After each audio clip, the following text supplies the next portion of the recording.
आणि यानंतर पुढची बातमी, मराठा समाजाच्या कुणबी प्रमाणपत्रांसाठी सरकारनं नवा GR काढल्यानं महाराष्ट्रात आरक्षणाचं द्वंद्व सुरू झालंय। या सगळ्या संघर्षामध्ये आता जरांगे पाटील विरुद्ध भुजबळ आणि OBC नेते असा एक जुना संघर्ष नव्यानं सुरू झाल्याचं चित्र दिसू लागलंय।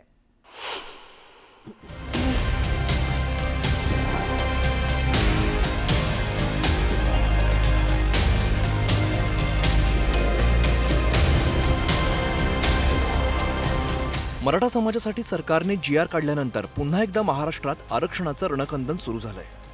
सरकारच्या GR वरून OBC नेते आक्रमक झाले। सरकारच्या GR विरोधात OBC नेते आणि संघटनांचं बैठकांचं सत्र सुरू असतानाच न्यायालयीन लढाई सुरू झालेली आहे। यात सरकारमधीलच मंत्री असलेल्या छगन भुजबळांनीही आपल्या सरकारच्या निर्णयाविरोधात दंड थोपटले। त्यामुळे महाराष्ट्रात पुन्हा एकदा भुजबळ विरुद्ध जरांगे असा थेट सामना रंगल्याचं दिसतंय। जरांगेंच्या सातत्याच्या टीकेनंतर भुजबळांनी आता थेटपणे जरांगेंवरती हल्लाबोल केलाय। माझं म्हणणं हेच आहे की शांत झालं पाहिजे, परंतु आज काही लोकांच्या ह्या दादागिरीमुळे मराठा नेते सुद्धा बोलायला तयार नाहीत। तर त्यांचं प्रेशर त्यांच्यावर सुद्धा आहे। असं नाही की मराठा नेते मराठा मंत्री किती आहेत, हुकल आहेत, अभ्यासू किती आहेत, शिक्षण क्षेत्रामध्ये अभ्यासू आहेत, लेखक आहेत, पण ते बोलू शकत नाही कारण त्यांना सुद्धा मला असं वाटतं की कदाचित मनामध्ये भय असावं। खरं तर जरांगे आणि भुजबळांचा वाद तसा जुनाच आहे। जेव्हापासून जरांगेंनी मराठा आरक्षणाची मागणी केली तेव्हापासूनच भुजबळांनी OBCंची मोड बांधत त्याला विरोध सुरू केला होता। पण आता सरकारने थेट GR काढत मराठा समाजाच्या कुणबी नोंदींचा मार्ग मोकळा केल्याने भुजबळांनी थेटपणे मराठा समाजाच्या मागासलेपणावरच आक्षेप घ्यायला सुरुवात केली। भुजबळांच्या टीकेनंतर जरांगेंनीही जोरदार पलटवार केलाय। छगन भुजबळ तेवढाच नाही आधी फक्त राजकारण, एक राजकारण। गरिबाच्या पोराचे शिक्षणाचे किती हाल आहेत, गोरगरीब मराठ्यांना योजना येत्या, कृषीच्या सिंचनाच्या येत्या, पंचायत समिती जिल्हा परिषदच्या योजना येत्या, गोरगरिबांच्या घरात 4 वस्तू जात्या। हे त्याच्या डोक्यात नाही, त्याच्या डोक्यात नुसतं राजकारणच आहे। त्याला म्हणजे ते येड लागलं असतं एखाद्या माणसाला बघा, किती त्याला 2-2 कासऱ्याने बांधा, ते गावाच्या बाहेर एक मैदान असतं तिकडं पळतच, त्याला मैदान नाही म्हणत ग्रामीण भाषेत, त्याला येगळं म्हणतात, लोकांचे स्वच्छतेचं ग्राउंड म्हणतात त्याला। दुसरीकडे काँग्रेसचे नेते विजय वडेट्टीवार यांनीही मराठ्यांच्या OBC आरक्षणाच्या सरकारी GR विरोधात एल्गार पुकारलाय। वडेट्टीवारांच्या नेतृत्वात सकल OBC संघटना आणि वकील संघटनांची शनिवारी नागपुरात महत्त्वाची बैठक झाली। या बैठकीत ऑक्टोबर महिन्यात OBCंचा महामोर्चा काढण्याच्या तयारीच्या अनुषंगाने चर्चा झाली।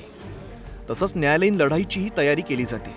OBC नेत्यांच्या या विरोधाचा समाचार घेताना जरांगेंनी OBC नेत्यांना नेपाळमध्ये पाठवा असं म्हणत उपहासात्मक टोला लगावलेला, ज्यावरती वडेट्टीवारांनीही प्रत्युत्तर दिलंय।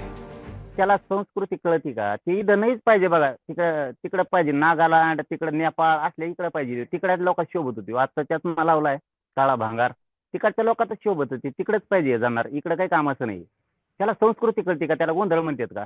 गोर गरीब मराठ्यांचे ते खेळ आहेत, आपले लेकरं हलग्या वाजवतेत, कुठं लय जेम खेळते, ही संस्कृती आहे। एक प्रकारे थोडक्यात आंदोलनाच्या माध्यमातून आंदोलनही केलं आणि मुंबई पण जिवंत करण्याचं काम गोरगरीब मराठ्यांच्या लेकरांनी केलं।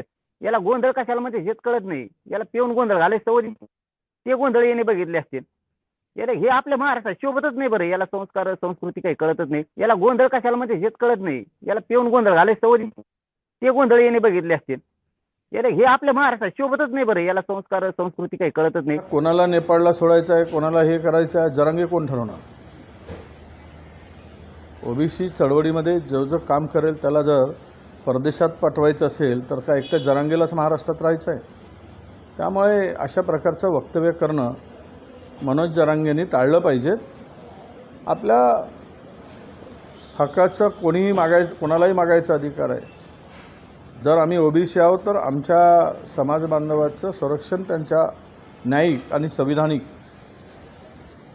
होणं आणि यासाठी लढणं, या संदर्भात कोणी वैयक्तिक अशा प्रकारची टीका करणं ते भुजबळ साहेबांनी टाळावं आणि मनोज जरांगेंनी सुद्धा टाळली पाहिजे। जरांगेंच्या मागणीनंतर सरकारने काढलेल्या GR वरून महाराष्ट्रात आरक्षणाचा गोंधळ माजल्याचं दिसतंय। एकीकडे GR मुळे मराठ्यांचा जास्त फायदा होणार नसल्याचं काही जण म्हणतायत, तर दुसरीकडे काही जण या GR मुळे OBC आरक्षणात घुसखोरी होण्याची भीती व्यक्त करतायत। पण या सर्व गोंधळात पुन्हा एकदा जरांगे विरुद्ध भुजबळ असा संघर्ष तापल्याचं पाहायला मिळतंय। आता या संघर्षात पुढे काय होतं सरकारच्या GRचा किती फायदा आणि तोटा होतो याकडे सर्वांचंच लक्ष लागलंय. शरद जाधव, न्यूज 18 लोकमत, मुंबई. आणि एसीबी